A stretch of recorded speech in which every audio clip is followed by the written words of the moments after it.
بسم الله الرحمن الرحيم.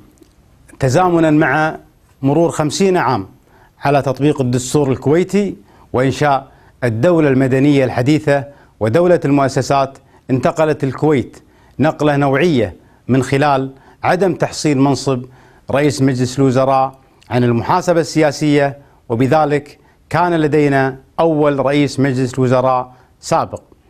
هناك عدة رسائل يجب أن نوجهها لرئيس مجلس الوزراء القادم. أولها أنه يجب أن يستفيد من التجارب والسلبيات والأخطاء التي وقع بها سلفه. الرسالة الثانية أنه يجب عدم التوسع في توزير أبناء الأسرة الحاكمة لإبعادهم عن التجريح السياسي ولتقليل فرص الصراع بين وزراء الشيوخ. الرسالة الثالثة هي الابتعاد عن المحاصصة وتوزير الأكفاء من أبناء هذا الوطن.